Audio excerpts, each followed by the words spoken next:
안녕하십니까. 네, 잘 쉬셨습니까?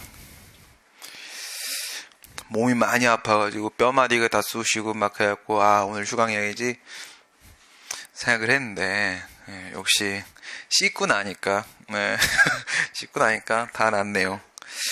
취송의 심리 복습하고 그리고 이제 진도 들어가겠습니다. 취송의 심리부터. 취소송입니다. 소송 심리라고 하게 되면 소송 자료를 수집 제출하는 절차를 말하는데 두 가지가 있다. 소송 재판에 있어서의 요건 심리가 있을 수 있고 그 다음 본안 재판에 있어서의 본안 심리가 있을 수 있다고 했습니다. 여기서 요건 심리 부분에는 철저히 직권주의가 적용이 되기 때문에 주장 책임이니 입증 책임이니 이런 문제가 전혀 발생하지 않는다고 했습니다. 소송 요건에 대한 심사는 철저히 법원이 알아서 판단을 내리게 되는 것이다.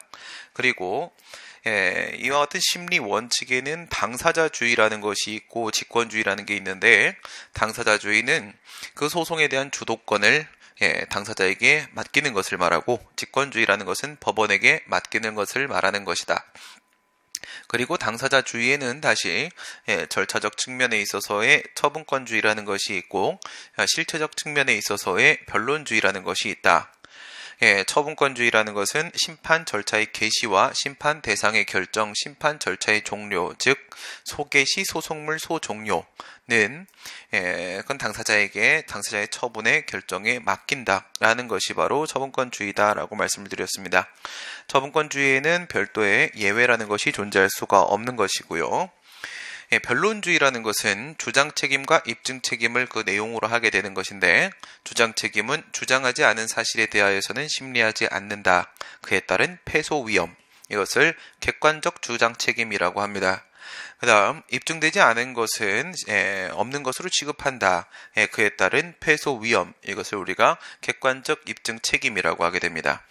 이와 같은 주장 책임과 입증 책임을 과연 그 패소 위험을 누구에게 귀속시킬 것인가 라는 문제가 바로 주장 책임의 분배, 입증 책임의 분배의 문제가 되는 것이고요. 주장 책임과 입증 책임의 분배 기준은 동일합니다. 그리고 우리는 주되게는 입증 책임의 분배 부분을 논의를 하게 되는 것입니다. 변론주의 부분에 대해서는 예외가 존재할 수가 있고요. 직권주의가 가미될 수 있다라고 했습니다. 그런데 그 중에서 입증 책임 부분에 대해서는 소송 당사자가 입증하지 않는다고 할지라도 법관에게 100% 확신을 주는 행위, 그것이 바로 입증이 되고 입증하지 않는다고 하더라도 법원은 스스로 주장된 요건 사실의 존부나 진위에 대해서 증거 조사를 할 수도 있다라고 했고요. 그렇다면 과연 26조에 있는 직권심리라는 것이 주장 책임에 대한 직권탐지까지도 인정을 하는 것인가 라는 문제가 생길 수가 있는 겁니다. 입증 책임에 대한 직권 증거조사를 일반적으로 인정을 하고 있는데 주장 책임에 대한 직권 탐지까지 전면적으로 긍정을 해버리게 되면은 변론주의는 완전히 포기되는 상태로 전락하게 됩니다. 과연 그런 의미를 말하는 것일까? 그렇다면 26조에 있는 직권심리주의라는 것은 과연 직권 탐지를 어디까지 인정할 것인가? 인정 범위 논의가 그 핵심이 되는 것이겠죠. 여기서 직권 탐지를 전면적으로 긍정할 수 있다 이래버리면 직권 탐지주의설이 됩니다.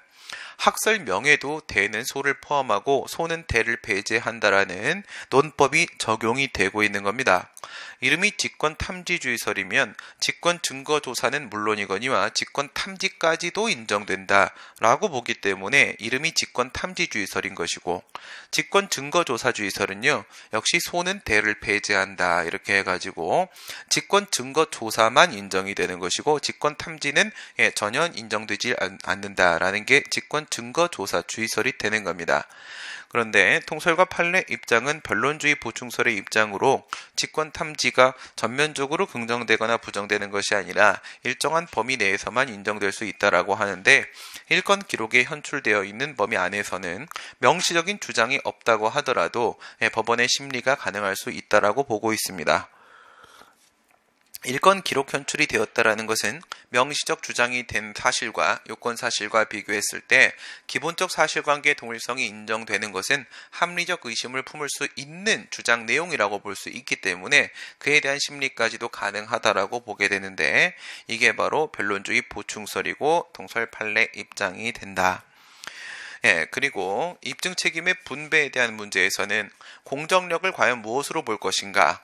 중대하고 명백해서 당연 무효가 아닌 한 공정력이라는 것이 행정행위에는 존재한다고 했는데, 공정력을 만약 적법성 추정의 힘으로 봐버리게 되면은 무효만 아니면 그 처분은 적법인 겁니다.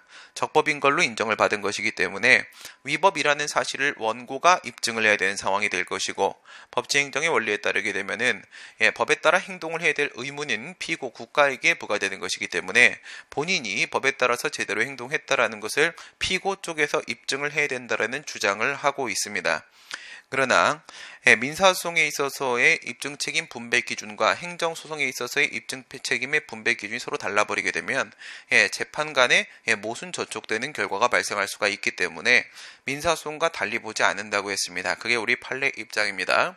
민사소송법상의 일반 원칙에 따라서 우리 역시도 법률요건 분류설을 따르게 됩니다. 법률요건 분류설은 자기에게 유리한 사실은 자기가 주장하고 입증까지 입증해야 된다라는 게 바로 법률요건 분류설 일반 원칙설이라고 합니다. 그런데 여기서 여러분들이 조심하셔야 될 것은 바로 뭐냐면, 유리하다, 불리하다라는 문제, 유리하다, 불리하다라는 문제 하고요. 그 다음에 이제 존부에 대한 문제 하고요. 두 가지를 한번 생각을 해보도록 하겠습니다.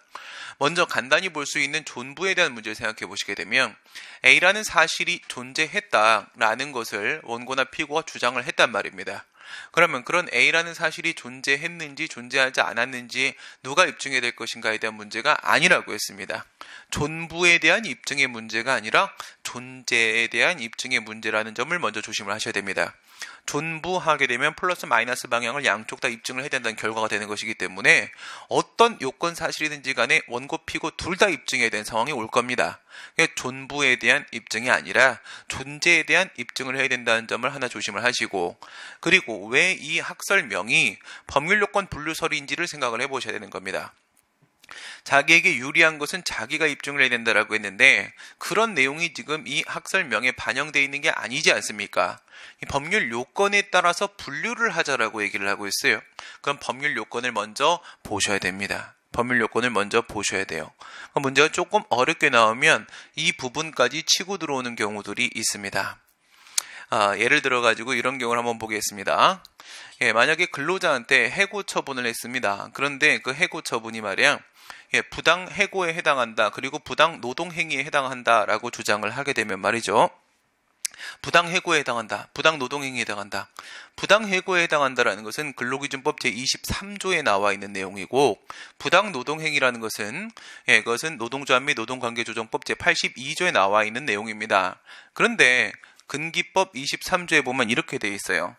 정당한 이유 없이는 해고 등을 할 수 없다. 이렇게 되어 있어요. 정당한 이유 없이는 해고 등을 할 수 없다. 이게 부당해고 규정이거든요. 그럼 거기서 뭘 입증해야 되겠습니까? 그리고 노조법 82조에 보게 되면은 이런 말이 나옵니다. 다음 각호의 행위는 부당 노동 행위로서 해서는 안 된다라고 되어 있습니다. 그럼 이럴 땐 뭘 입증을 해야 되겠습니까? 이게 부당 해고로 인정이 되냐, 부당 노동 행위로 인정이 되냐에 따라서 근로자나 사용자가 제기한 그 중앙노동위원회의 재심 판정에 대한 취소의 소송 결과가 달라질 수 있을 겁니다. 그래서 입증이 필요할 건데, 먼저 근기법에 있는 부당해고를 보시게 되면 요래 돼 있다고요. 정당한 이유 없이는 해고 등을 하지 말라. 그럼 여기서 입증이 필요한 부분은요, 정당한 이유가 있었다 이겁니다. 정당한 이유 부분이 되는 거라고요. 정당한 이유 부분이 되는 것이고, 존부가 아니라 존재라고 했죠. 존재. 그래서 정당한 이유가 있다를 누가 입증해야 되는 것인가, 이렇게 연결되는 거예요. 그 다음에 노조법에 보시게 되면 부당노동행위 쪽에 뭐라고요? 다음 각호에 해당하면 부당노동행위다 라고 돼 있단 말이야. 그럼 이럴 땐 뭐를 입증해야 되는 겁니까? 다음 각호의 행위가 존재했다를 입증을 해야 되는 거겠죠. 다음 각호의 행위가 존재했다, 이걸 입증을 해야 되는 거예요. 그럼 그게 누구한테 유리할지를 보십시오. 해고를 했는데 정당한 이유가 있었다. 부당해고 규정에서 정당한 이유가 있었다는 것은 사용자 쪽한테 유리합니까? 근로자 쪽한테 유리합니까? 정당한 이유가 있는 해고였다는 건 사용자 쪽에 유리하겠죠. 그래서 원고든 피고든 사용자가 입증을 해야 되는 겁니다. 예, 원고가 사용자일 수도 있고 원고가 사용자일 수도 있고 원고가 아닐 수도 있죠. 원고가 아니면 누가 되는 거야? 중노위 장이 피고였지. 중노위 장이 반대로 근로자가 제기한 소송에서는 사용자의 입장을 두둔하는 입장이 중노위 장, 피고 쪽이 될 거란 말이야. 그러니까 결론은 사용자가 입증을 해야 된다가 결론이에요. 방향을 잡을 때. 그럼 다음 각호의 부당노동행위가 존재한다라는 것은 누구한테 유리한 겁니까? 이거는 근로자나 노동조합한테 유리한 거란 말이죠. 그러면 근로자나 노동조합이 다음 각호의 부당노동행위의 존재를 입증을 해야 되는 겁니다. 지금 여기서 여러분들이 뭘 보신 거냐면 법률 규정을 봐야 된다고요. 원래는 그렇다는 거야. 법률 규정을 봐야만 그 요건 사실의 존재가 누구한테 유리한지를 판단할 수가 있어요.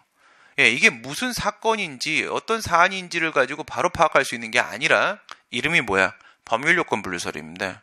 먼저 법률 규정을 보고 그 다음에 입증이 필요한 요건 사실이 뭔지를 체크하고 그 요건 사실이 존재한다면 누구한테 유리할까를 파악하셔야 된다는 겁니다.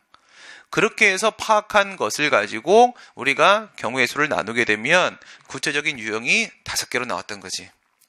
근데 여러분들은 이제 객관식 문제이기 때문에 법률 규정이 따로 주어지지 않는다면 그냥 외워야 돼요.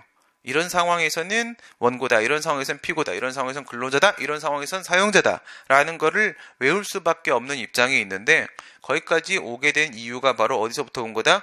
법률 요건 규정에서부터 온 거라고요. 그래서 이름이 법률 요건 분류설이란 겁니다. 먼저 법률 요건 보고 그게 누구한테 유리한지를 파악하라 라는 의미에서 이름이 법률 요건 분류설이 되는 거예요. 나중에 나가고 여러분들이 직접 일을 하실 때는 법정을 피셔야 됩니다. 피시고 뭐가 입증이 필요한 건지를 파악하시고 그거의 존재가 누구한테 유리할지를 파악하시고 내가 입증해야 될 게 뭐고 상대방 원고가 입증해야 될 게 뭔지를 여러분들이 체크를 하셔야 되는 겁니다. 그렇죠? 일 시작하시면 소송을 많이 하시게 될 거예요. 여러분들이 일하시는 거에 상당 부분이 민원인하고 소송하는 거예요. 소송하는 거. 계속 법원에 불려다니면서 계속 이런 일이 있었다 저런 일이 있었다라는 거 여러분들이 계속 소송 참여하는 일들을 많이 하게 될 겁니다. 근데 우리 시험 볼 때는 그렇지 않고요. 우리 시험 볼 때는 이러면 이렇다 저러면 저렇다 말씀드린 대로 예를 들어서 그 정보를 공공기관이 가지고 있다라는 거는 누구한테 유리해? 원고한테 유리하다. 갖고 있었는데 지금 안 갖고 있다라는 건 누구한테 유리한 거야? 이거는 피고한테 유리한 것이다. 얘가 부당 공동행위를 했다라는 것은 누구한테 유리한 거야? 피고한테 유리한 것이다. 부당 공동행위를 하긴 했지만 난 자진신고라고 조사에 협조를 한 사람이다 라는 것은 원고한테 유리한 것이다. 만약에 이게 비공개 대상 정보에 해당한다라는 것은 누구한테 유리하다? 공개를 하게 될 거니까 원고한테 유리한 것이다. 비공개 대상 정보, 왜 피고한테 유리한 거죠? 피고한테 유리한 것이죠. 공공기관 쪽에. 비공개 대상 정보에 해당하긴 하는데 재량의 하자가 발생했다. 알 권리가 더 중요하다라는 건 누구한테 유리한 것이다. 원고한테 유리한 것이다. 이 정도밖에 안 나왔어요. 이런 기출에. 근데 이런 거는 딱 보고 여러분들이 이런 사안에선 이런 사안에선 이렇게 외워둘 수밖에 없어. 왜? 시간 안에 풀어야 되니까.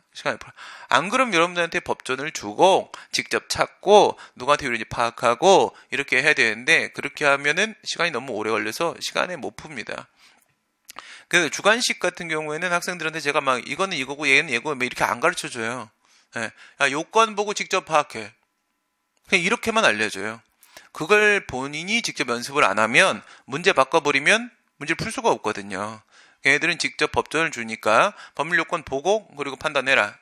판단 너 미스, 넌 맞게 했고 이렇게 얘기를 해주는 것뿐인데 법전이 주어지지 않고 시간이 짧기 때문에 우리는 어떻게 이러면 이러면 라고 기억을 해둘 수밖에 없다라는 점. 이거는 시험의 제도적 한계이기 때문에 인정할 건 인정을 하셔야 됩니다.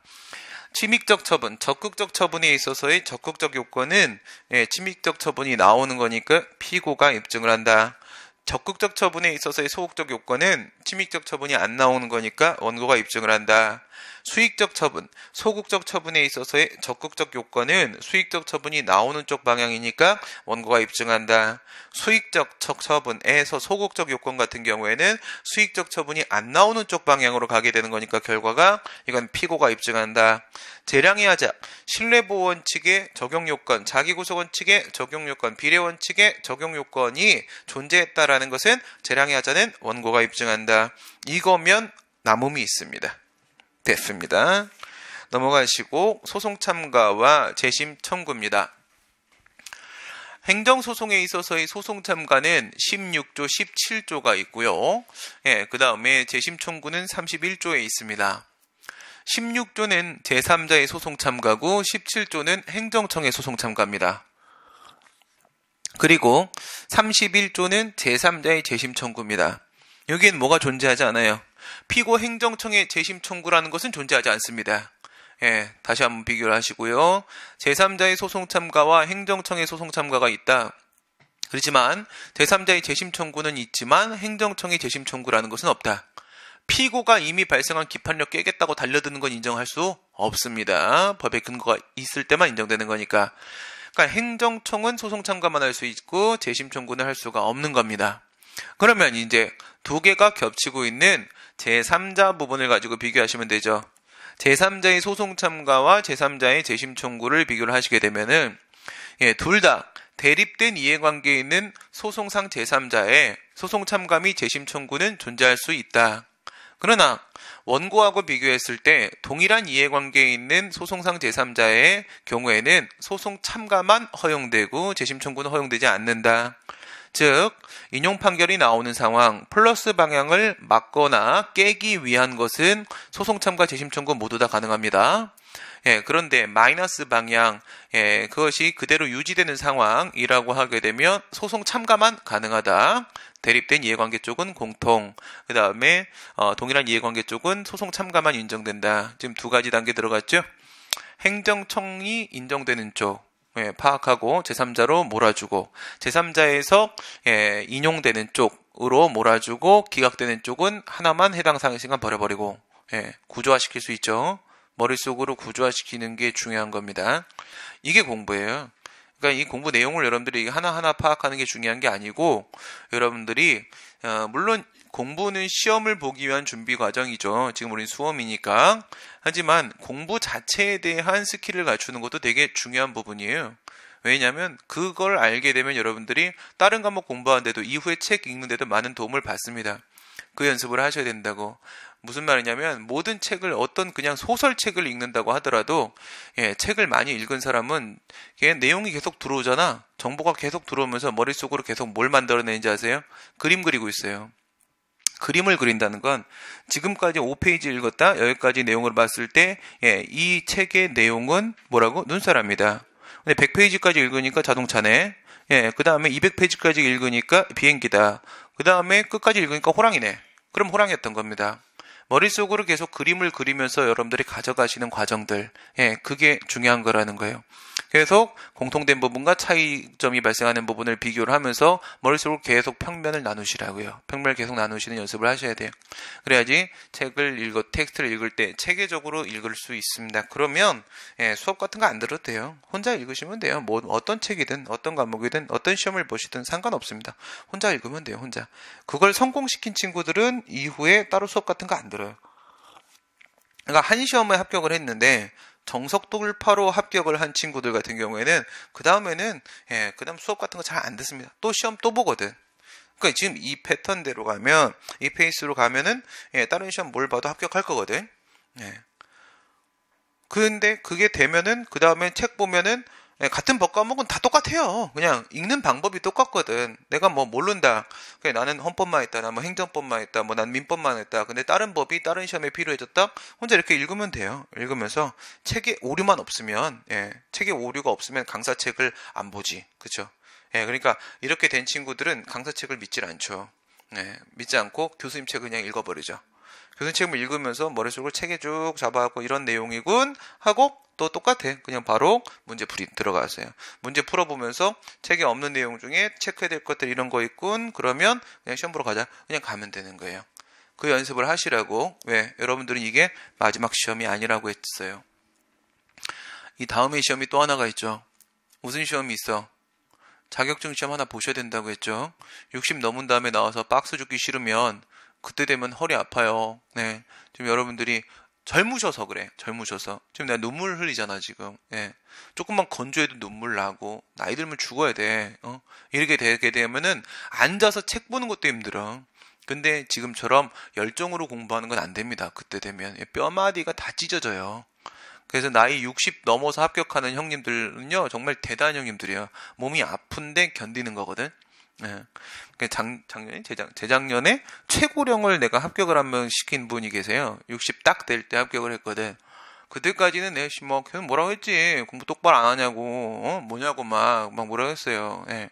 근데 합격을 하고 나서 이제 다 같이 모여서 합격생들끼리 술을 먹으면서 이제 얘기를 하는데, 이제 그때 되면 이제 반말을 하잖아, 그쪽에서. 그치? 예. 반말하면서 막 날 가르치려 들어. 예. 자네는 너무 건방져. 막 이래. 그건 내 컨셉이에요. 막 이러면서, 예. 막 이렇게 얘기를 하는데, 이제 자기 얘기를 막 해주는 거지. 근데 많이 힘들었다는 거예요. 독서실에서 혼자 공부를 하면서 다른 젊은 친구들 같은 경우 이렇게 하는데, 자기는 외우는 것도 안 되고 아무것도 안 되고 뭐가 돼야지 싸우지. 안 되니까 어떻게 하냐면, 제가 그냥 평소에 하는 방식을 그대로 따라해요. 판례 같은 거, 그 다음에 이런 책 같은 거 또 마찬가지로 그대로 자기가 다 녹음을 하는 거야.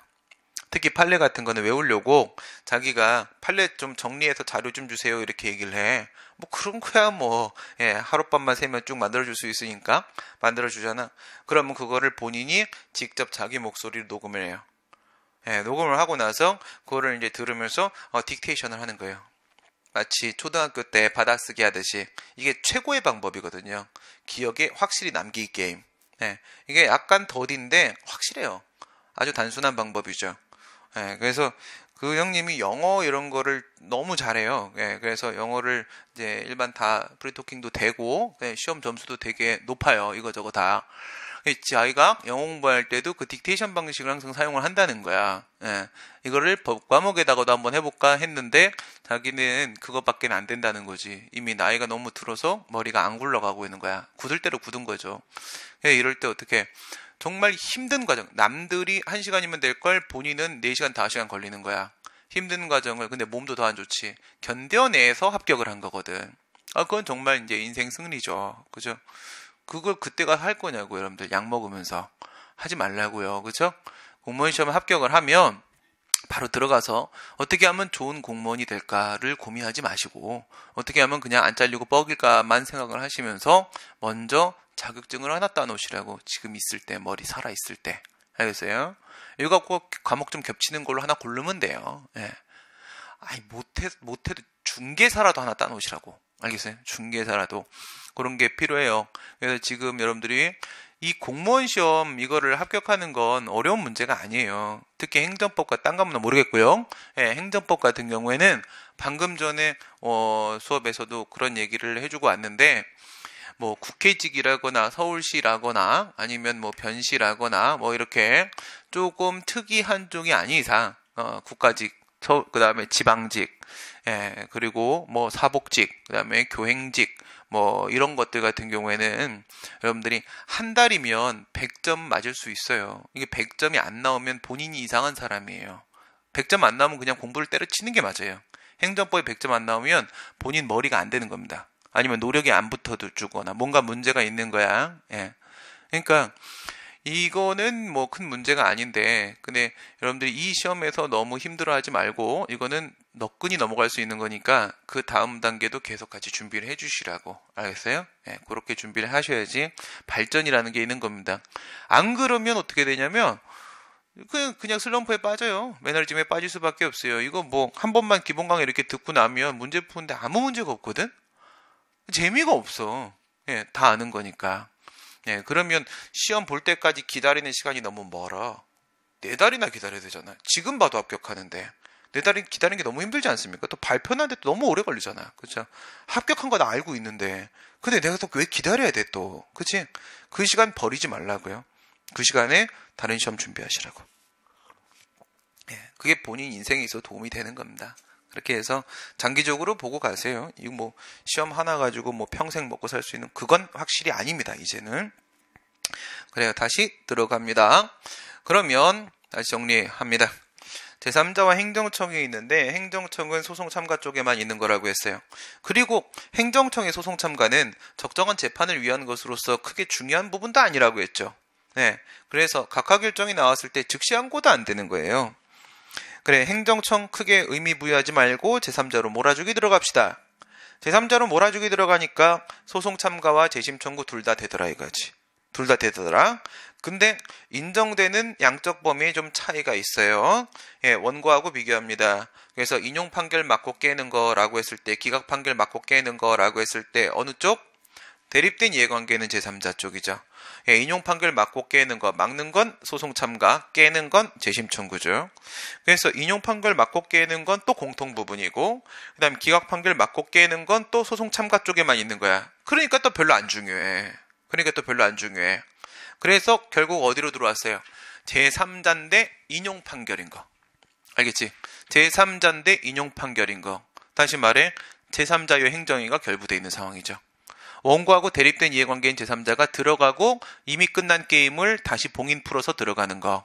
예, 요쪽이 핵심이고 문제는 일로만 출제돼. 계속 일로만 출제돼. 이쪽이 메인이니까. 알겠지? 여기에는 1유형, 2유형, 3유형, 4유형 4개가 있었고요. 1하고 4하고 묻고 2하고 3하고 묻고 들어가시라고 했고, 1하고 4는 개선명령 사건이죠. 그 다음에 2하고 3은 경험관계 사건이 되는 것이었었고, 예, 1은 뭐 때문에 제3자한테 영향을 준다? 형성력. 2는 뭐 때문에 제3자한테 영향을 준다? 기속력. 3은 뭐 때문에? 대세효. 4는 뭐 때문에? 기속력. 때문에 제3자한테 영향을 주게 되는 거고, 그래서 이 친구가 소송에 참가하려고 들게 된다.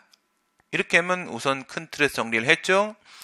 그 다음에 16조에 있는 제3자의 소송 참가하고 17조에 있는 행정청의 소송 참가해서 얘들이 들어가면 이름이 누구야? 참가인. 이렇게 되는 거죠. 참가인.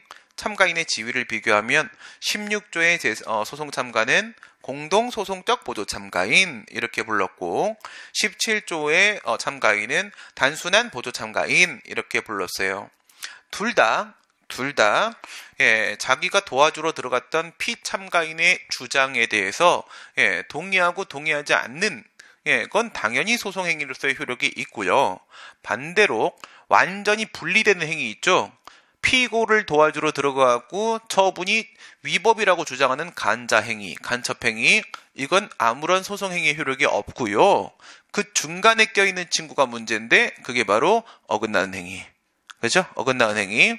허용되냐 안 되냐 했을 때 공동소송적 보조참가인 쪽이면 16조 어긋나는 행위가 인정될 수가 있다. 단순한 보조참가인 쪽이면 어긋나는 행위가 인정될 수 없다. 이게 결정적인 차이점이고 16조와 17조의 결정적인 차이점이고 어디서부터 비롯되고 있는 거다? 이 친구가 당사자로 인정이 되냐 안 되냐에 대한 부분이에요. 제3자의 소송 참가는 피참가인과의 관계에서 공동소송인의 지위가 인정된다라고 했잖아. 그렇죠? 그러면 대립된 이해관계를 맺고 있다라고 하게 되면 공동 피고 지위가 인정되는 거라고요. 피고 얘도 당사자로서의 지위가 인정될 수 있기 때문에 그래서 어긋난 행위를 허용하게 된다라고 했습니다. 그 다음 마지막 재심 청구 같은 경우에는 원래는 판결이 확정이 됐으면 기판력이 발생돼서 이미 판단은 끝났다. 더 이상 깰 수가 없는 문제죠. 그건 법적 안정성에 대한 문제 때문에 그런 거라고 했습니다. 그런데 이 기판력만 계속 고집하고 있다라고 하는 심각한 문제가 발생할 수 있는 경우, 그러니까 기존 재판에 아주 중대한 문제가 발생했었음에도 불구하고 봉인된 경우에는 비상의 불복 절차라서 예외적으로 봉인을 푸는 경우가 허용될 수도 있다라고 했고요. 여기 대상 적격은 확정된 판결이 존재해야 되고, 두 번째 소송 절차에 들어가는 것은 전부 다 법률상 이해관계, 법률상 보호이익이 인정이 돼야 되는 거고, 세 번째 제일 중요한 건 자기 책임 없는 사유로 소송에 참가하지 못했어야 되는 것이다. 그러니까 소송 참가와 재심 청구는 하나만 인정된다 이거죠. 소송에 참가하지 않았으면은 요건을 갖춘 경우에 한해 재심 청구를 할 수가 있는데, 소송을 참가했다면 재심 청구는 무조건 안 되는 거다. 무조건 안 되는 거다. 여러분들은 그렇게만 기억하시면 됩니다. 실무상으로는 참가하고도 재심 청구 허용하는 경우들이 있어요. 네. 근데 그거까지는 모르셔도 되고 둘 중에 하나만 된다. 이렇게 정리를 해놓고 계시면 충분합니다. 그 다음에 소변경에 대한 문제였었죠. 소변경. 물론 지금 얘기 안 한, 복습이니까 얘기 안 한, 30일에 1년이니 이런 날짜는 암기하셔야 됩니다. 날짜는 암기하셔야 되고, 그리고 이 날짜는 지금 암기 안 하셔도 돼요. 제가 말씀드린 대로 기본 강의 때는 뼈대만 정확하게 세우라고, 골격만 딱 세워놓고, 날짜나 또는 응용 문제, 이런 것들은 문제 풀면서 그냥 살 붙이면 됩니다. 문제 풀면 살 붙이시면 되고, 날짜 같은 경우에는 문제 풀다 보면 그냥 외워져요. 그냥 외워지기 때문에 지금 이걸 외우면 여러분들 각이 안 보이는 상태에서 여기서 외워버리게 되면 잘 안 외워집니다. 그러니까 문제를 풀어보면은 지금 우리가 배운 내용 중에서 나오는 것만 계속 나와. 알겠어요? 나오는 것만 계속 나오기 때문에 꼭 외워야 되는 날짜들이 있어요. 기간들, 일자들이 있는데 그거는 문제 풀다 보면 자연스럽게 그냥 몸에 배요. 자연스럽게 몸에 배니까 큰 부담 안 가셔도 됩니다. 그런 거에 목숨 걸지 말라고. 한 걸음 한 걸음 계속 앞으로 나가야 되는 상황인데 주변에 보이는 것까지 다 보려고 하지 말라고. 앞만 보고 그냥 뛰라고요. 뛰다 보면 좀 있다가 옆에 보였던 게 또 앞에 있어. 그럼 그때 그거 집중해서 보면 돼. 알겠어요? 옆에까지 지금 다 보실 필요는 없습니다. 그 다음에 소의 변경입니다. 소송을 바꾼다. A 청구를 B 청구로 바꾸는 걸 말하는 것이죠. 그런 걸 우리가 소의 변경이라고 하게 되는데, 교환적 변경이라는 게 있고, 그 다음에 추가적 변경이라는 게 있다고 했습니다. A 청구를 A 플러스 B 청구로 바꾸는 상황, 이런 걸 우리가 하나가 추가됐지, 청구가. 그래서 추가적 변경이라고 말을 하게 된다. 그러나 이 추가적 변경은 행정소송법 10조의 별도의 관련 청구소송의 이송과 병합이라고 따로 있기 때문에 병합으로서의 추가적 변경은 우리가 행정소송에서 소변경이라고 할 때는 제외시키고 얘기한다. 그러니까 우리가 얘기하는 소변경은 다 뭐다? 교환적 변경에 국한되는 것이다. 이겁니다. 교환적 변경으로 제한을 시켜놓고, 그리고 이제 소변경의 종류에는 행정소송법상의 소변경하고 민사소송법상의 소변경하고 두 개가 있다. 이겁니다. 그러니까 행정소송법에도 소변경에 대한 규정이 있고 행정소송법의 소변경 규정을 가지고 전부 커버가 안 되기 때문에 민사소송법을 적용을 시켜서 소변경을 해야 되는 경우도 있을 수 있다. 그래서 1단계 행정소송법, 2단계 민사소송법 순서대로 배치를 시키시고, 그럼 조심해야 될 거는요. 행정소송법에 있는 소변경 규정이 민사소송법의 준용을 배제하는 특칙은 아니라고 했어요. 준용이 불가능한 건 아니다. 그 다음 행정소송법에는 21조하고 22조가 있었죠. 소의 종류의 변경, 처분 변경으로 인한 소의 변경 이렇게 있었고, 소의 종류의 변경 같은 경우에 예를 들어 각합 판결을 해결하기 위해서 취소송을 무효확인송으로 바꾸는 경우가 있을 수 있고, 기각 판결의 문제를 해결하기 위해서 무효확인 소송을 취소송으로 바꾸는 경우도 있을 수 있고, 또 항고소송과 당사자송 사이에 있어서의 소변경도 있을 수가 있었는데 뭘 봤었냐? 광주민주화운동 관련자 보상에 관한 법률에 따른 보상금 지급 청구 같은 경우에는 거부처분 취소송을 당사자송으로 소변경하는 상황을 보기도 했었어요. 반대로도 있을 수 있겠지. 당사자 소송을 항고소송으로 바꾸는 상황도 있을 수 있지 않겠습니까? 그래요. 그것도 한번 생각해 봅시다. 만약에 여러분들이 공무원으로서 퇴직을 했습니다. 퇴직을 했는데 퇴직급여를 안 줘. 내가 쟤한테 광주민주화운동 쪽하고 완전 반대 상황입니다. 완전 거꾸로 상황이야. 대우 이렇게 갑니다. 한번 가봅시다. 그러니까 공무원연금관리공단이 여러분들한테 퇴직금을 줄 것인지 말 것인지에 대한 결정을 할 수 있는 권한을 가지고 있어요. 근데 여러분들이 퇴직을 하고 나서 공단에다가 퇴직급여 신청을 했습니다. 퇴직급여 청구를 했더니 걔가 거부처분을 했어요. 거부처분을 했습니다. 그래서 마치 광주민주화운동 보상법처럼 생각을 하고 퇴직급여 청구소송을 제기를 해버린 거야. 당사자 소송으로. 그러면 공무원연금법은 공법이니까 민사소송이 아니라 당사소송은 맞거든요. 당사소송을 제기를 했습니다. 그럼 당사소송 어떻게 되겠어요? 100% 기각이라고요. 기각이라고. 공무원연금관리공단의 퇴직급여 지급 결정이라는 처분이 있어야만 그것을 원인으로 해서 비로소 퇴직급여 청구권이 생기게 되는 거란 말입니다. 그러니까 지금 거부가 된 상태에서는 나한테 권리가 없어요. 권리가 없는데 권리 행사한다고 돈 달라고 소송을 제기하면 100% 기각일 수밖에 없죠. 그러면 이 당사소송은 기각을 방지한다라는 측면에서 뭐로 바꿔야 돼요? 거부처분 취소로 바꿔야 되는 거 아니겠습니까? 그쵸? 그러니까 광주 민주화운동 보상 같은 경우에는 거꾸로 돼가지고 거부처분 취소를 당사소송으로 바꿔야 되는 상황이었었다라고 하게 되면 지금 이 상황은요, 당사자 소송을 거부처분 취소로 바꿔야 되는 거꾸로의 상황도 올 수가 있습니다. 무슨 말씀을 드린 거야? 항고소송하고 당사소송하고 사이에 있어서도 서로 소의 종류의 변경 있을 수 있다. 소의 종류의 변경. 그죠? 그 다음에 이 소의 종류의 변경을 우리가 특수한 상황으로 뭐까지 생각을 해봤었냐면 부작위 위법 항의소송을 취소로 바꾸는 상황까지도 생각을 해봤었죠. 바로 그런 거예요. 만약에 지금 부작위 상태입니다. 그래서 내가 부작위 합의소송을 제기했어요. 근데 이 소송 도중에 행정청이 자귀를 했어요. 거부처분을 했단 말이야. 그럼 뭘로 바꿔야 돼? 부작위 합의소송을 거부처분에 대한 취소송이나 무효항의소송이나 일로 바꿔야 되겠지. 근데 그게 아니라 거꾸로 돌려봐. 처음에 내가 거부처분에 대한 취소이나 무효항의소송을 제기를 했어요. 그래서 제기를 했는데 알고 보니까 그거는 거부가 아니라 부작위더라 이거야. 그럼 부작위 합의소로 바꿔야 되는 거잖아. 어떤 상황이 있을 수 있을까? 여러분들한테 맨날 나오는 정보공개법이라는 게 있어요. 공공기관의 정보공개에 관한 법률이라는 게 있는데 거기에는 과거에 11조 5항의 간주거부 규정이 있었어요. 내가 정보공개 청구를 했는데 20일이 넘도록 공공기관이 아무런 응답을 안 하지, 그러면 비공개 결정, 즉 거부 처분이 있는 것으로 본다라는 규정이 있었단 말이야. 본다라는 규정이 있었어. 그러면 20일 동안 아무 응답을 안 하죠? 그럼 원래 뭘 해야 되는 거야? 거부 처분 취소를 얘기해야 되는 거라고. 거부 처분 취소를. 그런데 2013년도 8월 달에 정보공개법이 개정이 되면서 이 간주거부 규정이 폐지가 됐어요. 지금은 11조 5항이 없어. 4항까지밖에 없거든. 그럼 지금은 어떻게 되는 거야? 정보공개 청구를 했는데 20일 동안 아무런 대답을 안 하면 이건 부작인 거야.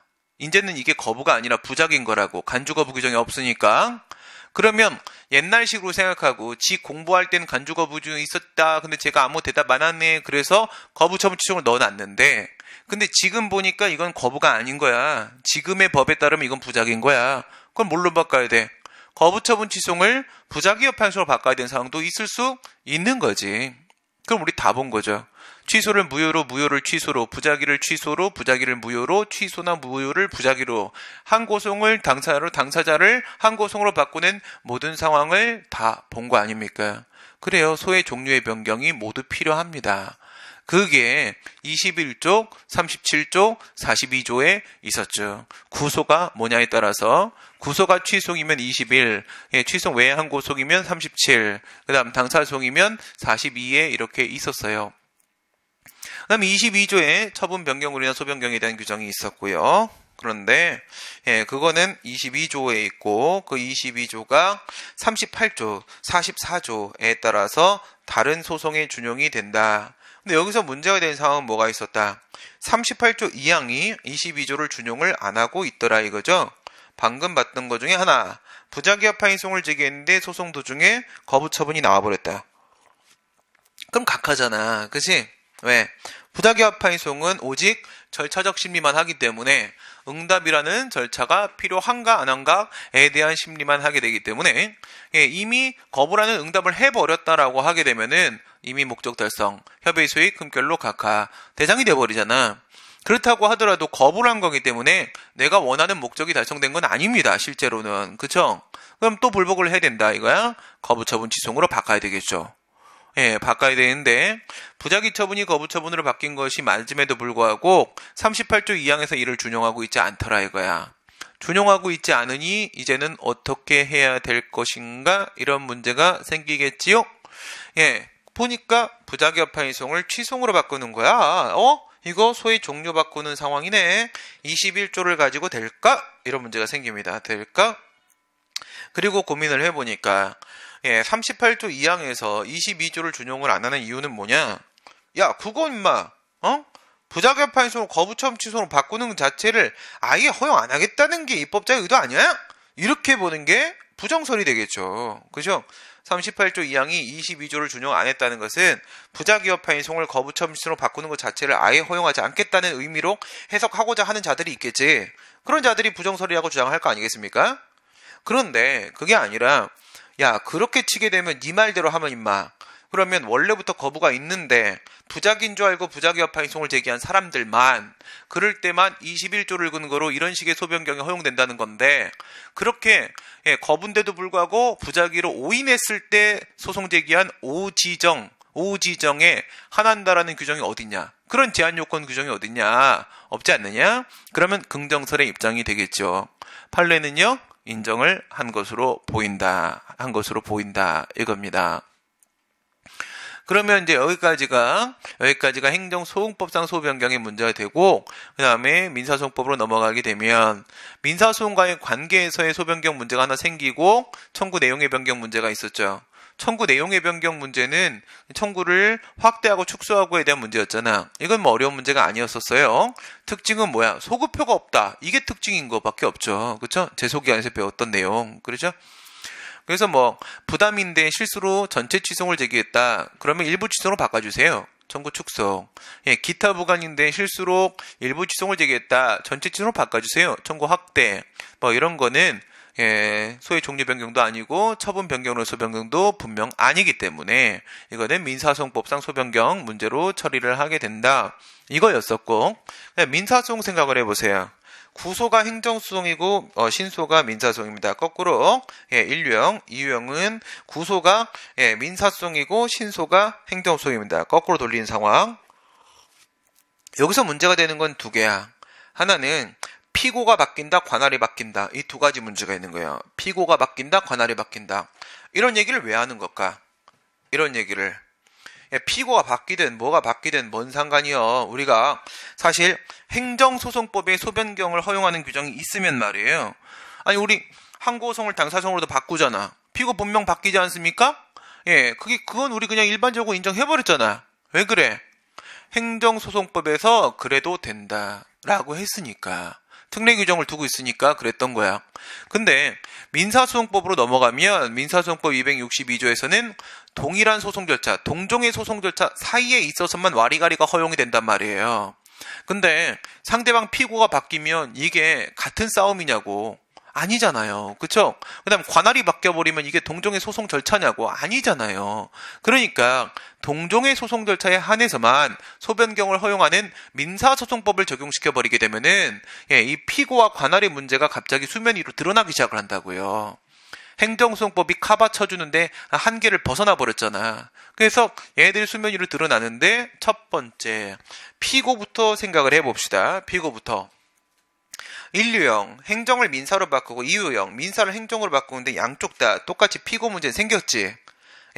취송을 민사소송으로 민사소송을 취송으로 이렇게 바꾼다고 생각해봐요. 피고 바뀌잖아.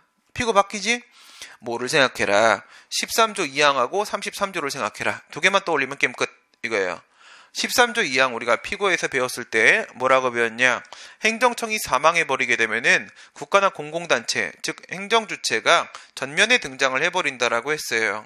33조에서는 소송 비용 부담에 대한 규정을 두면서 행정청이 피고인데 돈은 행정주체가 낸다라고 되어 있어요.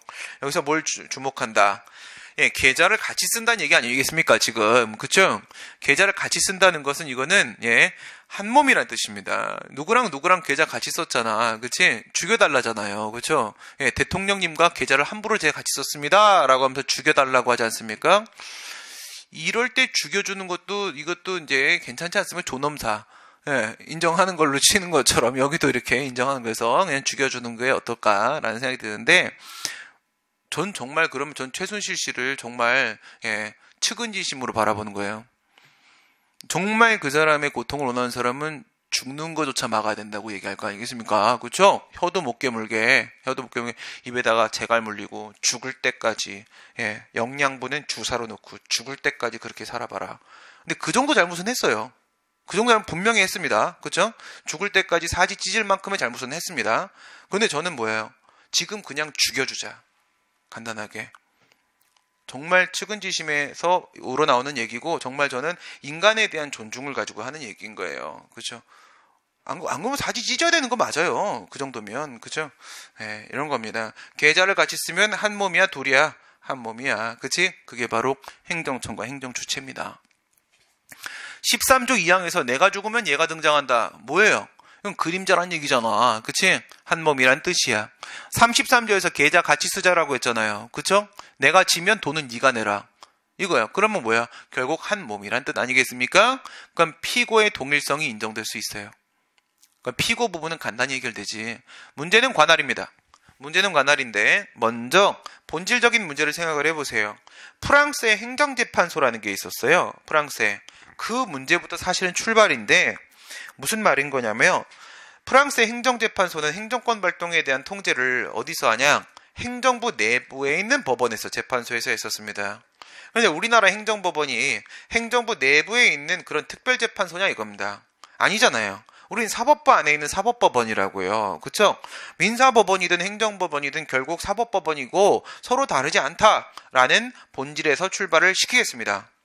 출발시켜요. 그러면 행정이 민사로 가고 민사가 행정으로 이렇게 옵니다. 여기서 행정이 민사로 갈 땐 이걸로 충분. 끝. 알겠어요? 충분. 왜 충분하죠? 행정법원은 민사사건의 사법관계에 대한 심리를 할 수 있는 권한을 원래 갖고 있어요. 원래 갖고 있다고요. 우리가 처분이 적법인지 위법인지 판단을 할 때 사법관계에 대한 판단을 전제로 하는 경우들이 수도 없이 많습니다. 행정법원은 사법관계에 대한 심리를 합니다. 원래 하기 때문에 아주 본질적인 문제만 터치하면 끝나요. 우리나라 행정법원은 행정부 소속하에 있는 특별재판소로서의 행정재판소가 아니다. 뭔 문제인데? 이래버리면 끝나는 겁니다. 반대로 돌리기예요. 민사를 행정으로 바꿀 땐 여기서 문제가 생기기 시작하죠. 기본적으로 처분에 대해서 판단할 수 있는 권한, 즉 취소권을 민사법원이 안 가지고 있단 말이죠. 안 가지고 있단 말이지. 그러니까 원래 구소가 민사법원에 제기가 돼 있잖아. 민사소송이 제기가 돼 있잖아. 근데 그거를 행정소송으로 바꿔버리고 그 법원이 그냥 계속 재판을 한단 말이야. 그러면 이 민사법원은 권한이 없어요. 행정권 발동에 대해서 재판할 권한이 없단 말입니다. 이 재판권이 없는 친구, 이거 어쩔 거야? 어쩔? 이 문제가 여기에 하나 추가되는 거야. 민사를 행정으로 바꿀 때. 그랬더니 이쪽에만 판례가 있거든. 그래서 판례가 뭐라고 얘기하냐? 민사는 단독이 원칙이죠. 단독 판사가 원칙이고 우리 행정소송은 합의부가 원칙이죠. 그렇게 치면은 걔네는 민사 단독이 만약에 1심이면 걔네들 합의부가 2심이 되고 고등법원은 점프 그다음 대법원이 3심 이렇게 끝나잖아. 야 니네 형 데려와 이래 하는 거죠. 니네 형 데려와. 야 니 바로 위에 그 항소심법원 그 합의부 걔 데리고 와봐. 그놈아가 지방법원 본원 쪽에 있어서의 합의부로서 행정소송에 대한 권한을 갖고 있으면 니한테 들어온 이 사건, 이 소송을 니 형한테 들어온 사건으로 보자. 그럼 되지 않냐? 결국 니네 가족이잖아 임마. 이렇게 얘기하는 거야. 항소심법원이 행정소송에 대한 권한을 가지고 있으면 이땐 예외적으로 인정을 하겠다라는 거예요. 인정을 하겠다. 인정을 하겠다. 이거 만약에 항소심법원이 행정사건에 대한 그 권한을 안 갖고 있으면 어떡할까요? 안 갖고 있으면. 그러면 권한을 가지고 있는 법원으로 이송시키면 돼요, 사실은. 바로 소변경이 되지는 않지만 이송을 시키면 되는데 지금 우리는 그냥 소변경 가능성 얘기까지를 하고 있는 중인 겁니다. 다시 정리합니다. 피고 부분은 행정이 민사로 가든 민사가 행정으로 가든 13조 2항과 33조로 피고의 동일성으로 그냥 뚫어버려요. 뚫어버리고 그 다음 두 번째 관할에 대한 부분은 1단계에서 우리는 행정부 쪽이 아니라 사법법원이다. 행정부 소속이 아니라 사법법원이다. 이걸로 하나 뚫어. 행정을 민사로 바꾸는 거. 민사를 행정으로 바꾸는 게 하나 남아있는데 여기서 판례 논리를 사용합니다. 판례에서는 항소심법원이 니네 민사소송에 항소심법원이 행정사건 관할 가지고 있으면 그럼 할 수 있잖냐. 너도 할 수 있잖아. 이렇게 얘기를 하는 거죠. 이게 소변경에 대한 모든 내용입니다. 이거 이상은 여러분한테는 절대로 안 나옵니다. 여기까지면 충분하고 남음이 있고요. 그 다음에 관련 청구송의 이송과 병합에 대한 문제죠. 병합. 관련 청구송 이송 병합 이쪽 얘기를 하다가 우리가 지난번에 마쳤던 걸로 알고 있습니다. 먼저 소송을 병합을 합니다. 뭐 추가적 변경이라고 보셔도 상관없고요. 소송을 병합을 하는데 이거 역시도 민사소송 쪽의 소병합하고 우리 쪽하고 차이가 있을 수가 있단 말이에요. 그죠? 근데 우리는 관련 청구 소송이라는 부분에 주목하세요. 관련 청구 소송이라는 부분에 주목을 하시기 바랍니다. 그 말씀은 무슨 말씀이냐면 관련 청구 소송까지만 소병합을 허용을 한다라고 했기 때문에 민사소송 쪽과 비교했을 때 소병합의 인정 범위가 그만큼 축소될 수 있어요. 관련 청구로 제한시켜 버렸으니까. 오케이? 관련 청구로 제한시켰기 때문에 축소되는 효과가 일부 있습니다. 그런데 이 관련 청구의 내용들을 보니까 민사소송이 포함되어 있어요. 민사소송이 포함되어 있어. 그러니까 민사소송에서는 역시 동종의 소송 절차 간의 소변경과 소병합이 가능하거든. 이건 하나는 행정소송, 하나는 민사소송, 서로 또 동종의 소송 절차가 아닌 현상이 또 발생을 했단 말이야. 근데 그걸 뭐라고? 행정소송법이 아예 명문으로 인정을 해버렸잖아. 정리됐어요? 그럼 그만큼 확대되는 거야. 민사소송과 비교했을 때 어떻게? 관련 청구로 제한을 시켜버렸어. 6종으로 제한을 시켜버렸단 말이야. 그 부분에서 소병합의 범위 축소가 발생합니다. 그런데 그 안에 민사소송이 포함되어 있단 말이야. 그러다 보니까 또 다시 소병합의 범위 확대의 효과가 발생을 하게 된다. 이거예요. 오케이? 네. 그러니까 이런 거를 보면 설명을 듣거나 책을 보잖아. 그러면 내가 민사소송 쪽을 다 모른다 하더라도 말이에요. 그렇다고 여러분들이 그런 걸 다 알아야 될 필요까지 있는 건 아니야. 우리가 무슨 뭐 통고처분 이런 거 배울 때 뭐 형사소송법을 다 다루는 건 아니란 말이지. 그쵸? 경찰 같은 경우에는 그쪽이 익숙하니까 그쪽은 더 유리할 수는 있어요. 다른 부분이 안 유리할 뿐인 거지. 행정학 이런 걸 안 하니까. 그런 거야. 그러니까 현재 가지고 있는 머릿속에 지식 자원을 최대한 활용을 하시기 바랍니다. 있는 거 가지고 하시면 돼. 수험이라는 건 원래 그런 겁니다. 만족할 만큼 알고 시험 본 사람은 없어요. 이게 만약에 민사소송에서의 소변경 소병합의 범위입니다. 그랬을 때 관련 청구로 제한을 하게 되기 때문에 이렇게 관련 청구의 소병합이 우리 행정소송에서 축소되는 효과가 있겠죠. 그래요. 이렇게 축소된 효과가 있어. 그런데 민사소송과의 관계에 있어서의 소병합도 허용을 하고 있기 때문에 이게 다시 확대되는 효과가 또 이렇게 있단 말이에요. 확대되는 효과가 있단 말이야. 무슨 얘기인지 이해가 되세요? 그러면 우리 행정소송에 있어서의 소병합은 결국 1번, 2번 여기 모두가 다 되는 겁니다. 1번, 2번. 1번, 2번. 그러니까 3번 포기당하고 1번만 인정이 되는데 2번이 확대가 되는 거야. 민사소송과의 소병합도 허용이 된단 말이죠. 그러니까 어떤 텍스트를 읽든 간에 보면서 줄어들고 늘어놓고 했으면은 높이하고 그냥 X좌표, Y좌표를 계속 그려내라고 머릿속으로. 알겠어요? 그렇게 기억을 해놓으시면 잊지 않아요. 텍스트로 기억하면 기억할 수가 없습니다. 제 방식대로 하시면 돼요. 제 방식대로. 왜냐하면 제 머릿속에는 아무런 기억 소자가 없다고 했잖아. 없는데도 외우는 건 이런 방식을 쓰고 있는 거고 이런 방식은 상당히 유효하다는 얘기인 거잖아. 요즘에 그런 얘기를 많이 하다가 제가 주말에 가만히 한번 생각을 해봤어요. 근데 왜 내 머릿속엔 기억력이라는 게 없을까? 추정이 되는 좀 측면이 딱 있더라고요. 나랑 비슷한 현상을 겪고 있는 사람도 있을 수 있다고 생각해요. 이거는 원래 머리가 그랬던 게 아닌 걸로 기억이 나요. 어렸을 때는 기억을 했어요. 어렸을 땐 모든 상황을 기억을 했던 걸로 기억나요. 근데 왜 지금 기억을 아무것도 못하는가 생각해보니까 어렸을 때부터 상당히 고통스러운 기억들이 너무 많아요.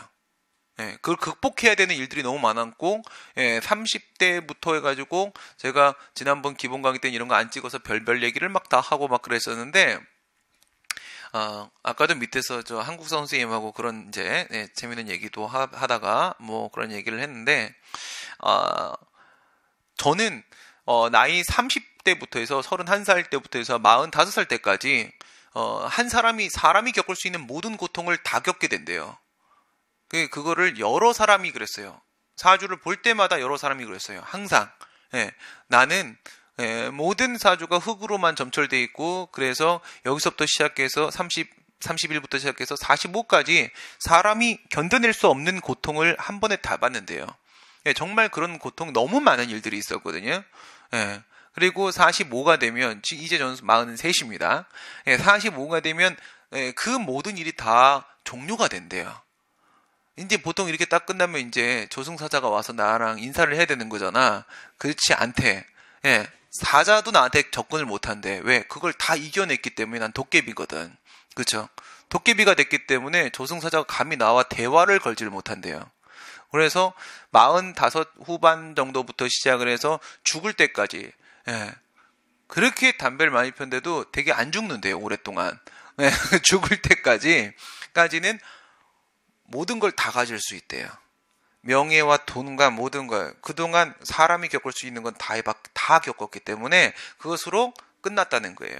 뭐 그런 총량이 있대, 고통에 대한. 다 사용했다는 거야. 총알 다 쐈다.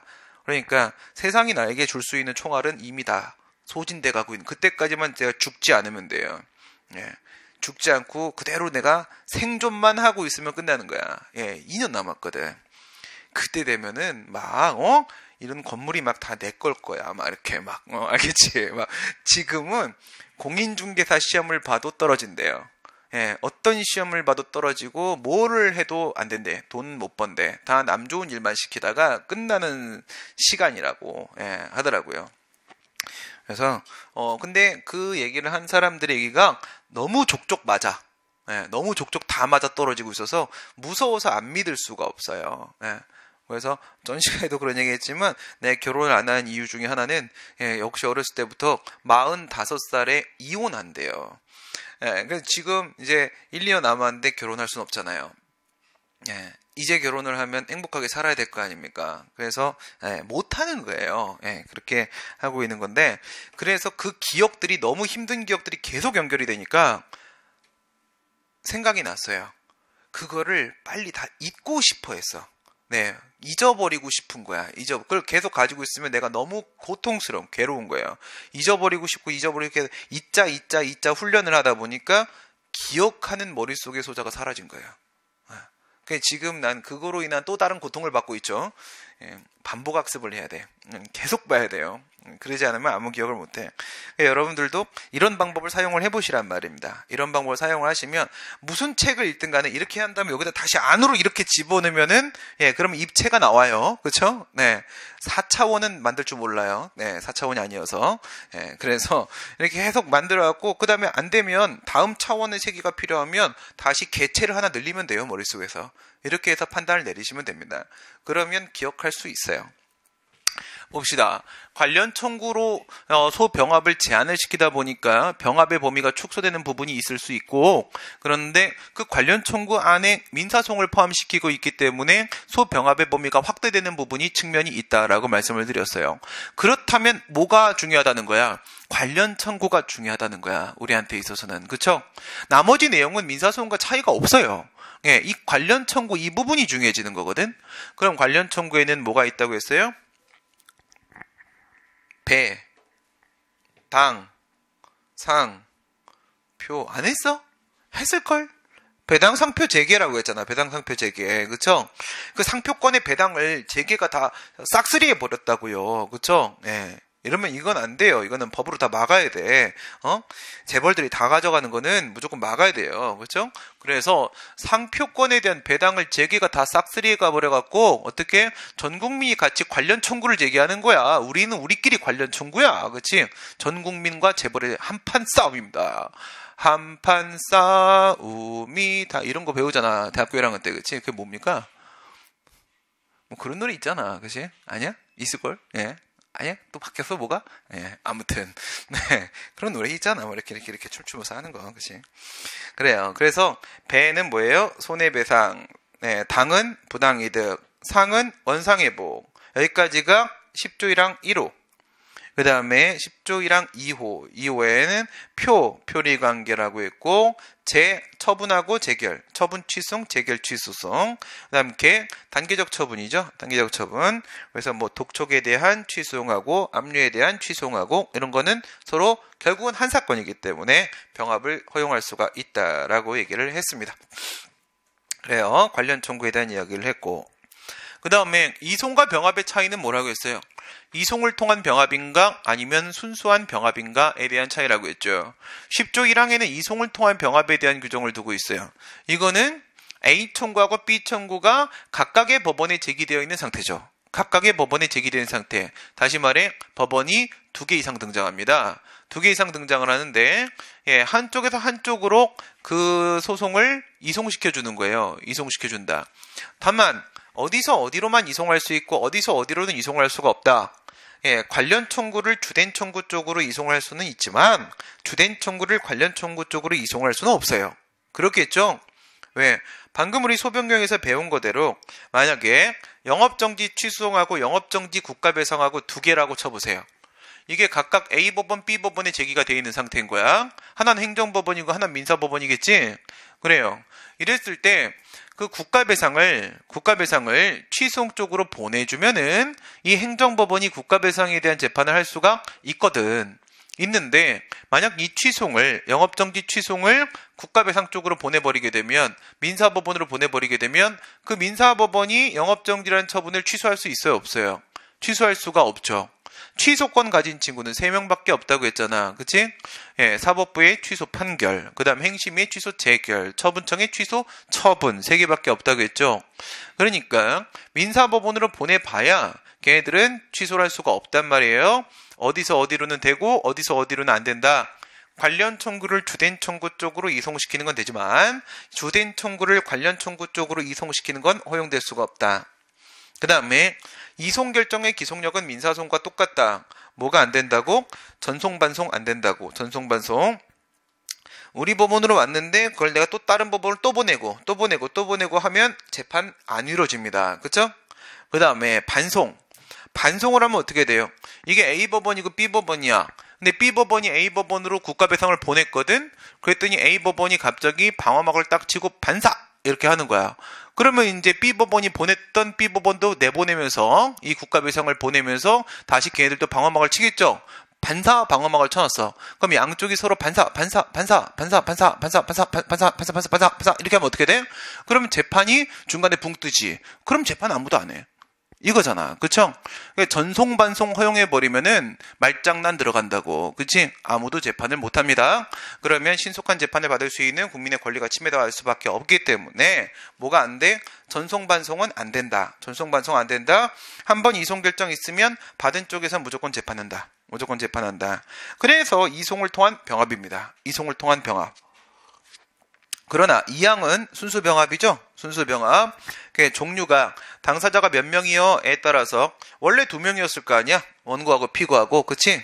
그러니까 주된 청구 쪽하고 관련 청구 쪽하고 원피고가 완전 동일. 그러면 당사자는 그냥 고정 있는 상태에서 싸움의 개수만 늘어나는 거지. 그게 객관적 병합이 되는 것이고, 그게 아니라 당사자의 숫자가 3명 이상으로 늘어나 버리게 되면 그럴 때는 주관적 병합이라고 한다라고 했습니다.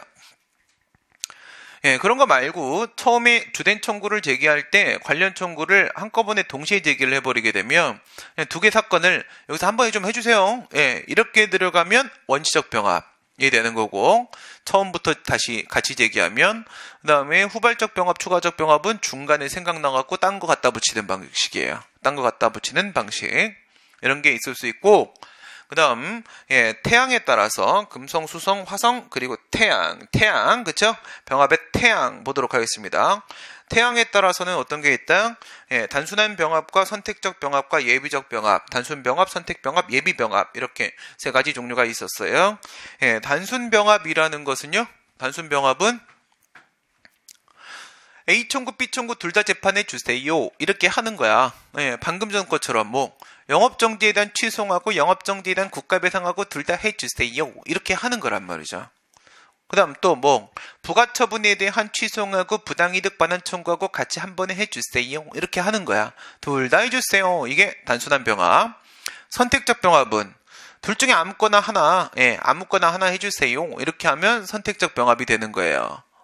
근데 그게 아니라 주의적 청구의 인용을 예비적 청구의 해제 조건으로 묶어두는 거를 예비적 병합이라고 합니다. 이게 바로 뭐냐? 주의적 청구가 인용되면, 그러니까 1차적 청구, 2차적 청구야. 1차적 청구가 인용이 되면 2차적 청구는 갖다 버리셔도 돼요. 이렇게 하는 거지. 근데 1차적 청구가 인용이 안 되면, 기각이나 각하가 되면 2차적 청구, 예비적 청구도 요거 또 해주세요. 이렇게 하는 게 예비적 병합이야. 그런데 특징이 뭐가 있냐면 예비적 병합은 A 청구와 B 청구 사이에 양립이 안 돼요. 두 개가 함께 존재할 수가 없는 친구야. 예를 들어서 이런 걸 생각해봐. A 처분이 취소 사유이면서 무효 사유야. 이런 게 있을 수 있어요? 없어요? 취소 사유이면서 무효 사유야. 이게 존재할 수는 없죠. 이게 존재한다는 건 너는 이번 시험에 합격을 했지만 떨어졌어. 넌 떨어졌지만 합격을 한 거지. 넌 합격을 했지만 떨어진 거야. 라고 하면 죽여버려야죠. 그쵸? 네, 말장난하는 거잖아. 합격과 불합격이 양립할 수는 없는 겁니다. 마찬가지로 위법하다는 전제를 깔았을 때 취소 사유이면서 무효 사유라는 건 존재할 수가 없죠. 그럼 이렇게 봐봐. A 처분에 대한 취소과 A 처분에 대한 무효항의송을 둘 다 심리해 주세요. 이렇게 할 수 있어 없어? A 처분에 대한 취소하고 A 처분에 대한 무효항의송을 선택적 병합 또는 단순 병합으로 재판해달라고 병합 청구를 하는 건 불가능하다고요. 두 개가 동시에 존재할 수가 없단 말이야. 그치? 그럴 땐 순서를 잡아줘야 돼. 순서를. 먼저 이거 해주시고요. 이게 안 되시면 그러면 이걸로 넘어가 주세요. 우리 아까 전에 소 변경했던 거 생각해봐. 소의 종류 변경을 하는데 각하 판결 방지를 위해서 취소를 무효항의송으로 바꿨지. 기각 판결 방지를 위해서 무효항의송을 취소를 바꿨지. 그걸 여기 병합에다 갖다 꽂아봐. 이렇게 하면은 주의적 청구에 1차적 청구에다 취소를 갖다 박아놨어. 그리고 나서 무효항의송을 예비적 청구에 박아. 이거는 주의적 청구가 각하될 것을 대비하여 예비적 청구를 꽂은 거지. 반대로 주의적 청구에다가 무효항의송을 걸어놓고 그 다음에 예비적 청구에다 취소를 걸어놨어. 이거는 주의적 청구가 기각될 것을 대비해서 예비적 청구를 준비를 해놓은 것이죠. 이렇게 서로 양립할 수 없을 때 예비적 병합을 사용을 합니다. 그러면 예비적 병합으로 가끔 시험에 나오는 게 뭐냐면 가장 최적의 조합이 하나 있어. 최적의 조합. 언제나 실무상 이렇게 사용을 해, 재판할 때. 그게 여러분이 봤던 걸로는 새만금 사건 판례에서 그런 장난을 쳤어요. 공유수면 매립면허 처분이 나왔거든. 인근 주민이 소송을 제기합니다. 그런데 이미 3년이 지났어요. 3년이 지났는데 얘가 그 처분의 존재를 알고 있거든요. 처분의 존재를 알고 있는데 3년이 지났다? 재소기한 끝났잖아. 그쵸?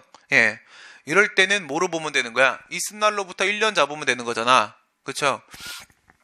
재소기한 끝났어. 재소기한 끝났으니까 얘가 뭘 거냐? 공유수면 매립면허에 대한 무효항의송을 건다고. 무효항의송을 하면 재소기한 제한이 없지? 근데 그거 무효라는 걸 입증할 좀 자신이 좀 없어. 좀 없으니까 어떻게 했냐면 그 매립면허 처분에 대한 취소를 신청해. 그리고 나서 행정청에 거부를 때려. 그럼 거부를 딱 잡아. 거부에 대한 취소를 다시 이렇게 던져. 그럼 거부처분 취소가 나오지. 그럼 이 거부처분 취소는 거부 나오고 던진 거니까 재소기한 문제가 없지. 그리고 굳이 무효까지 갈 필요 없지. 위법하기만 하면 되는 것이지. 오케이 바리? 네. 이렇게 거는 게 가장 최적의 조합이 되는 겁니다. 뭐라고요? A 처분 무효항의송하고 A 처분 취소 신청에 대한 거부처분 취소이야. 이게 최선의 방법이고 이 무효항의송을 주의적 청구로 걸고 이 거부처분 취소를 예비적 청구로 걸어요. 근데 여기서 포인트는 뭐냐면 A 처분이 위법이면 A 처분을 삭제, 취소해달라고 신청한 거에 대한 거부도 위법인 거야. 알겠어요? A 처분이 위법인데 그걸 취소해달라고 하는 거부가 적법일 순 절대 없거든. A가 위법이면 그러면 그 거부도 같이 위법이 되는 거야. 만약에 A가 무효사유면 이 거부도 무효사유가 되는 거란 말입니다. 그러니까 결국은 둘이 어때? 둘이 결국 하나의 싸움이라고요. 결국 하나의 싸움인데 근데 동시에 무효면서 취소 사유일 수는 없는 것이기 때문에 무효항의송하고 취소를 단순병합, 선택병합을 들어갈 수는 없었던 것이고 양립할 수가 없으니까 예비병합을 걸어놓은 거야. 이게 최적의 방법이고 이런 방법을 자주 사용을 합니다. 그 다음에 병합을 할 때 본체가 있죠. 주된 청구하고 관련 청구 중에서 어느 쪽? 주된 청구송 쪽이 본체가 되는 거지. 예, 이쪽에다가 이송을 해도 여기다 갖다 붙이는 거잖아. 그렇죠? 본체 소송이 만약에 부적법하게 되면은 예, 갖다가 붙여놓는 관련 청구도 병합되는 것도 같이 침몰해 버릴 수 없다고 했죠. 예, 둘 다 각하돼 버릴 수밖에 없는 거라고. 원칙은 그렇단 말이에요. 원칙은 본체가 부적법하면 본체뿐만 아니라 병합 청구했을 때 관련 청구도 같이 각하돼 버리는 거야. 같이 각하돼 버리는 건데 근데 여기서 예외적인 상황이 뭐가 있었어? 소병합 청구를 되는 소를 포함한다. 소변경 신청으로 해석할 수 있다면 소변경의 문제로 처리할 수 있다라는 판례가 한 개가 있다고. 그게 우리가 얘기했던 광주민주화운동 보상사건인 거예요. 그치? 본체가 뭐였대? 거부처분 취소였었지 그때. 그 다음에 보상금 청구 소송이 당사 소송이 관련 청구로 갖다 붙이는 방법이 됐었잖아. 그렇죠? 예, 그래서 이렇게 갖다 붙이는 방법이 되고 있는 상황인데 그걸 뭐로 봤다고? 소변경 신청으로 해석을 해버렸다고. 그치? 그래서 소병합 청구를 소변경 신청으로 돌려서 해석을 해버리게 되면은 본체가 부적법함에도 불구하고 둘 다 각하되는 상황을 면할 수도 있다. 그게 광주민주화운동 보상 문제고 그 사건 판례 하나밖에 없다. 원칙은 뭐야? 원칙은 본체가 각하되면 다 같이 각하되는 거다. 다 같이 각하되는 거다. 그 다음 마지막 부분에 있는 내용. 마지막 부분에 보시면 취송하고 부당이득 반환 청구지. 취송하고 부당이득 반환 청구지. 예, 만약에 부가처분이 있었단 말이에요. 근데 부가처분의 효력이 제거가 돼야지만 그래야지만 이게 법률상 원인 없는 이득으로서 부당이득이 성립했다라고 말을 할 수가 있잖아. 그러면 효력이 제거된다라면 판결의 효력으로서 뭐에 도움이 필요합니까? 형성력에 도움이 필요한 거지. 형성력이 있어야만 공정력을 제거하고 처분의 효력을 제거하게 되고 효과를 제거하게 되고 그러면 이게 법률상 원인 없는 이득으로 성립될 수가 있게 된다 이거야. 그런데 이 형성력은 언제 발생한대? 판결의 효력은 판결이 확정됐을 때 발생하는 거지. 그래서 부가처분에 대한 취소하고 부당이득 소송을 같이 병합해서 넣어버리게 되면은 취소용 부분이 아직 확정이 안 되잖아. 소송 진행 중이잖아 지금. 그죠? 확정이 안 됐으니까 형성력은 원칙적으로 없는 거지. 형성력이 없으면 부가처분의 효력은 여전히 살아있는 거죠. 1심에서 취소한다 그런다고 취소돼? 아니잖아. 2심에서 취소한다 그런다고 처분이 취소돼? 아니잖아. 확정이 돼야지만 취소가 되는 거잖아. 확정이 돼야지만 취소가 되는 거잖아.